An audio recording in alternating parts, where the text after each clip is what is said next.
तो नमस्कार। कैसे हैं आप सब लोग? उम्मीद है स्वस्थ होंगे, व्यस्त होंगे, जबरदस्त। साथियों, आज हम बात करने वाले हैं जो छत्तीसगढ़ हाई कोर्ट ने फैसला दिया, जिसमें उन्होंने बीएड जो नियुक्तिधारी हैं, अपॉइंटेड, उनको बाहर किया और वहाँ की राज्य सरकार को निर्देशित किया कि 6 हफ्ते के अंदर अंदर, 6 सप्ताह के अंदर अंदर आप जो है बीएड को, नियुक्तिधारी जो बीएड हैं जो 11 अगस्त 2023 के बाद नियुक्त हुए हैं, उनको आप बाहर करें और 6 सप्ताह के भीतर भीतर आप जो है जो डीएलएड धारी लोग हैं उनके लिए जगह बनाएं और उनको नियुक्ति दें। इसी पर बात करने वाले हैं।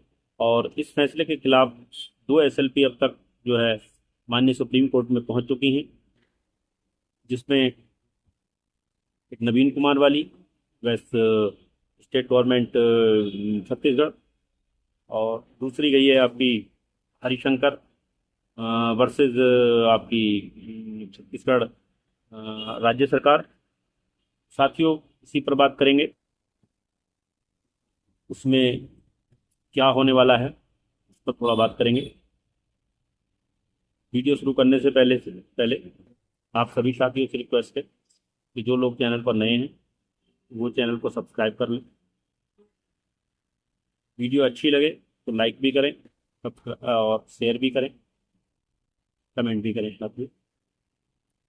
साथियों, देरी न करते हुए शुरू करते हैं। जैसा मैंने बताया कि 2 एसएलपी छत्तीसगढ़ बीएड नियुक्तिधारियों की तरफ से माननीय सुप्रीम कोर्ट में जा चुके हैं। एक नवीन कुमार जी वाली है और दूसरी हरिशंकर जी वाली। एसएलपी गई हुई हैं। तो इसमें क्या है कि अभी मैं कल देख रहा था यूट्यूब पे, कुछ लोग कह रहे थे, कुछ यूट्यूबर्स कह रहे थे कि ये केस जो है खारिज हो गया है और इसमें डिफेक्ट आ रहा है, इसमें की चीज़ें। साथ ही मैं बता देना चाहता हूँ, अनावश्यक भ्रांतियाँ कई बार फैलाई जाती हैं। डिफेक्ट आने का मतलब ये कतई नहीं होता कि जो एसएलपी है वो खारिज हो गई है। एसएलपी खारिज होना अलग बात है और डिफेक्ट आना अलग बात है। डिफेक्ट आने का मतलब सिर्फ ये है कि जो हमने याचिका डाली है, जो हमने एसएलपी वहाँ पे लगाई है, उसके डॉक्यूमेंटेशन में कोई ना कोई चूक रह जाती है, कमी रह जाती है, जो गाइडलाइन होती है हमारे माननीय कोर्ट की। और उसके अनुसार अगर हमारे कोई डॉक्यूमेंट कम रह जाते हैं, जिसमें कई कई बिंदु होते हैं, आप डिफेक्ट लिस्ट में अगर आप जाके देखेंगे किसी भी केस की, डिफेक्ट में जाके आप क्लिक करेंगे तो वहाँ बहुत सारी चीज़ें होती हैं। इसमें कोर्ट फीस भी होती है, जिसमें जिस ऑर्डर के आप एग्नेट एसएलपी लेके गए हैं उस ऑर्डर की कॉपी का जिक्र, मतलब कुछ भी अगर उसमें कमी रहती है तो वो डिफेक्ट लिस्ट में चला जाता है, डिफेक्ट लिस्ट में डाल दिया जाता है। और उसमें 90 दिन का ठीक समय होता है कि 90 दिन के अंदर आप उस डिफेक्ट को, यानी जो डॉक्यूमेंटेशन में कमी है गई है, जो भी गाइडलाइन है माननीय कोर्ट की, तो आप पूरा कर देते हो, वो ऑटोमेटिक आपकी डिफेक्ट लिस्ट से बाहर आ जाता है। और उसमें जो है फिर वो एसएलपी जो है एक्सेप्ट होने के लिए या जो भी आगे की प्रक्रिया उसके लिए तैयार हो जाती है। तो ये कह देना कि एसएलपी खारिज हो गई है, ये कतई सही नहीं है। इस तरह से इसके साथ साथ अब बात करते हैं कि जो एसएलपी छत्तीसगढ़ हाई कोर्ट में गई हैं, क्या वो मेंटेनेबल हैं? माननीय सुप्रीम कोर्ट उनको स्वीकार करेगा? कई जगह तर्क ये दिया जा रहा है कि हिमाचल प्रदेश का जो जजमेंट आया और उसमें जो बीएड नियुक्तिधारी हैं उनको वहाँ कोर्ट ने जो है वैलिड किया हुआ है, वहाँ वो जॉब कर रहे हैं, उनकी नियुक्ति सेफ है। तो उसको लेकर के कह रहे हैं कि छत्तीसगढ़ में या दूसरे राज्यों में भी ये प्रभाव डालेगा और वहाँ पर इस जो वहाँ का निर्णय है हिमाचल प्रदेश का, वो प्रभावित करेगा और उसके हिसाब से बीएड नियुक्तिधारियों को राहत मिलेगी।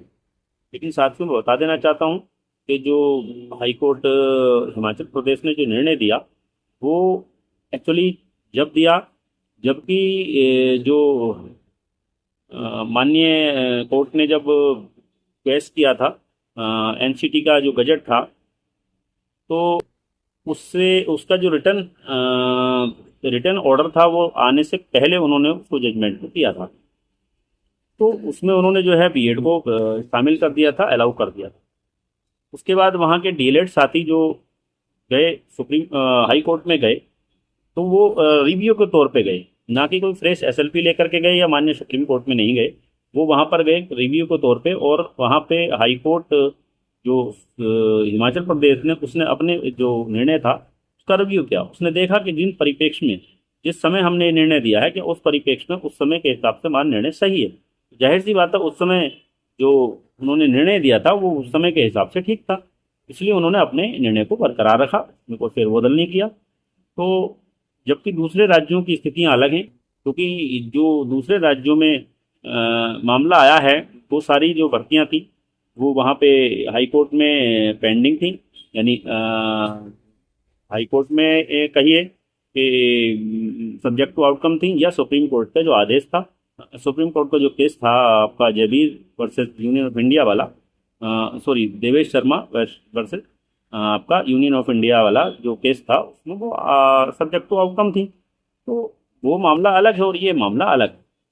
अब बात हम कर रहे थे कि छत्तीसगढ़ की जो एसएलपी हैं वो कोर्ट में मेंटेनेबल हैं या नहीं है, क्योंकि जो माननीय सुप्रीम कोर्ट है वो 11 अगस्त 2023 को अपना निर्णय दे चुका है, और उसमें उन्होंने ये मेंशन कर दिया है कि 11 अगस्त के बाद जो नियुक्तियां हुई हैं वो तो साथियों किसी प्रकार हो ही नहीं सकती वैध। उन्होंने उसको अवैध माना है। 2011 से पहले जो नियुक्तियां हुई हैं उनको उन्होंने सेफ करने की बात कही है कि उनकी नौकरी को हम बचाएंगे। लेकिन उसके साथ भी आप सब जानते हैं कि कंडीशंस दी गई हैं, उन कंडीशनों के तहत अगर वो नियुक्तियां नहीं हुई हैं बीएडधारियों 11 अगस्त 2023 के पहले, तो उनको सेफ किया जाएगा। तो साथियों छत्तीसगढ़ की जो नियुक्तियां हुई हैं वो साफ तौर पे सब जानते हैं कि वो 11 अगस्त 2023 के बाद हुई हैं। 11 अगस्त 2023 के बाद होने वाली नियुक्तियां तो वैसे ही माननीय सुप्रीम कोर्ट अपने रिव्यू में भी कह चुके हैं 8 अप्रैल 2024 को। और आपका जो 11 अगस्त 2023 को तो उन्होंने कह ही दिया है कि 11 अगस्त 2023 के बाद तो कोई नियुक्ति हो ही नहीं सकती बीएड की प्राइमरी शिक्षा में। तो ऐसी स्थिति में देखा जाए तो जो लगता है वो स्थितियां बिल्कुल एकदम क्लियर और साफ दिखाई दे रही हैं कि ये एसएलपी दोनों जो हैं वहाँ पे मेंटेनेबल होंगी, यानी एक्सेप्ट होंगी। ये अपने आप में एक बहुत बड़ा प्रश्न है।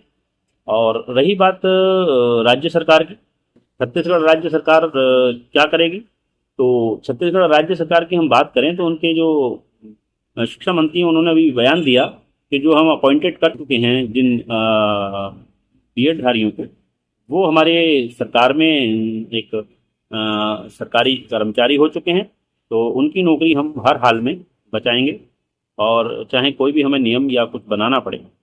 जाहिर सी बात है, इस समय आप सब जानते हैं कि लोकसभा चुनाव चल रहा है, तो चुनाव के समय पे ऐसा कोई बयान नहीं दिया जा सकता किसी भी गवर्नमेंट के जो मिनिस्टर्स हैं उनके द्वारा, जो इस चुनाव पर प्रभाव डाले।